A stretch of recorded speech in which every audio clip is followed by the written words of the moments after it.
और सिन्हा साहब, आपको जम्मू कश्मीर के पढ़े लिखे नौजवानों का एक पैगाम आप तक पहुंचाने का कोशिश कर रहे हैं और हमें ये मालूम है कि इन पढ़े लिखे नौजवानों की मुश्किलें आप पहले से ही जानते हैं और अब मजबूर होकर के इन पढ़े लिखे नौजवानों ने 20 जुलाई से जब पार्लियामेंट सेशन शुरू हो रहा है तो इन तमाम पढ़े लिखे नौजवानों ने अपने हकूक अधिकारों के लिए, जिसमें SRO 43 के बच्चे, national youth corps, PHE, PDD, PWD के डेली वेजर्स, रहबरे खेल, जंगलात, सेहत, कॉन्ट्रैक्चुअल लेक्चरर्स जिनको आपने निकाल दिया है, home guards, SPOs, village defence committees के मेंबर, कॉन्टिंजेंट पेड वर्कर्स,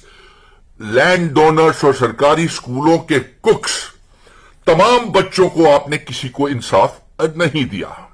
और यहां तक कि फायर एंड इमरजेंसी बच्चों की इंक्वायरी रिपोर्ट सेक्रेटरीट में पड़ी हुई है, उसके बावजूद भी आप उन बच्चों को फायर एंड इमरजेंसी के बड़े घोटाले का बेनकाब नहीं कर रहे हैं। और साथ में जितनी भी आज तक जम्मू कश्मीर में भर्तियां हुई, सारी की सारी सिलेक्शन लिस्ट स्क्रैप हो गई, कैंसिल हो गई। इसलिए पार्लियामेंट सेशन 20 जुलाई को शुरू हो रहा है और इन बच्चों ने चेतावनी दी है कि ये तमाम बच्चे जिन्हें इंसाफ नहीं मिल रहा, बेरोजगार नौजवान, जम्मू की प्रेस क्लब और कश्मीर प्रेस क्लब इनक्लेव में और यहां तक कि पार्लियामेंट और दिल्ली भी जाने का सोच विचार कर रहे हैं।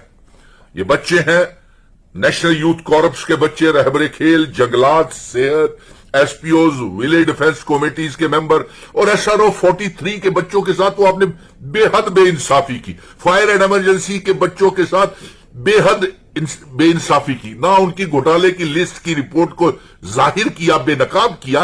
और SRO 43 के बच्चे जिनके घरों में परिवार वाले शहीद हो गए, उनको नौकरी देने से भी आपने इनकार कर दिया।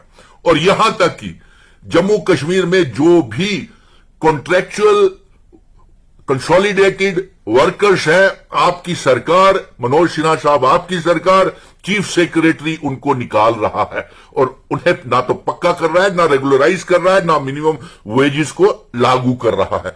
ये वीडियो आप तक जरूर पहुंचेगी। आप इसके ऊपर बयान जारी करके आप कितने कामयाब हुए हैं नौजवानों को बताएंगे और साथ में नौजवान भी, क्या उन्हें इंसाफ मिला है या लेफ्टिनेंट गवर्नर मनोज सिन्हा साहब आपने इन बच्चों को इंसाफ दिया है, ये भी अपने कमेंट्स में सभी बच्चे SRO 43 के, नेशनल यूथ कॉर्प्स के, फायर एंड इमरजेंसी के बच्चे, डेली वेजर्स, रहबरे खेल, जंगलात, सेहत, SPOs, विलेज डिफेंस कमेटीज के member, home guards, contractual lecturer जिनको आपने निकाल दिया 10+2 के, किसी को आपने इंसाफ नहीं दिया। ये बच्चे भी बोलेंगे इस वीडियो के ऊपर, कमेंट करेंगे कि इन्हें क्या आपने पक्का किया, इंसाफ किया। और SRO 43 के और इन बच्चों को, नेशनल यूथ कॉर्प्स के बच्चे जो दरबदर हो रहे हैं, जिसे भारतीय जनता पार्टी ने भी इनके ऊपर, सभी बच्चों के ऊपर राजनीति की, लेकिन किसी को इंसाफ नहीं दिलाया। यहां तक कि इन्हें इंसाफ हमारे गृह मंत्री के दौरे के दौरान, होम मिनिस्टर के दौरे के दौरान भी इन्हें इंसाफ नहीं मिला। अब यह भी जानकारी आ रही है कि प्रधानमंत्री जी भी शायद जम्मू कश्मीर का दौरा लगाए। तो दौरे लगाने से क्या होगा, मसले का हल कीजिए, इन्हें इंसाफ दीजिए। सो आज मजबूरन इन बच्चों ने यह फैसला किया है कि 20 जुलाई से जम्मू के और कश्मीर के प्रेस क्लब्स में पढ़े लिखे नौजवान अपनी इंसाफ के लिए, गुहार लगाने के लिए धरने प्रदर्शन शुरू करने की चेतावनी दी है। और साथ में इन्होंने यह भी चेतावनी दी है कि ये पार्लियामेंट दिल्ली में जाएंगे और पार्लियामेंट सेशन के दौरान केंद्र के नेताओं से मिलेंगे, घेराव करेंगे और जंतर मंतर पे प्रदर्शन भी करेंगे।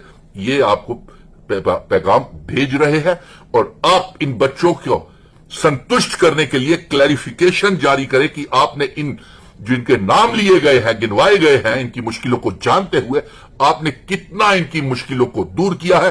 क्योंकि आपकी सरकार और आपका यह कहना है कि ये बच्चे जो लगे हुए हैं ये उस दौरान लगे थे जब जम्मू कश्मीर में आर्टिकल 370 था, स्टेट का दर्जा था। अब ना स्टेट रही, ना स्टेट सब्जेक्ट रहा, ना 370 रहा, रियासत को भी तोड़ दिया। अब ये यूनियन टेरिटरी बन गई है। अब आपने कहा कि नए कानून आ गए हैं, इनको किसी को पक्का नहीं किया जाएगा। ये आपके सेक्रेटरीट में उच्च अधिकारियों का कहना है।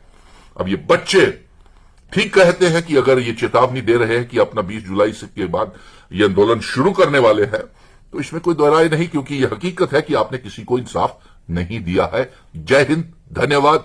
और मेरे बच्चे दरबदर ना हो जम्मू कश्मीर के, हम इनके लिए संघर्ष जारी रखेंगे।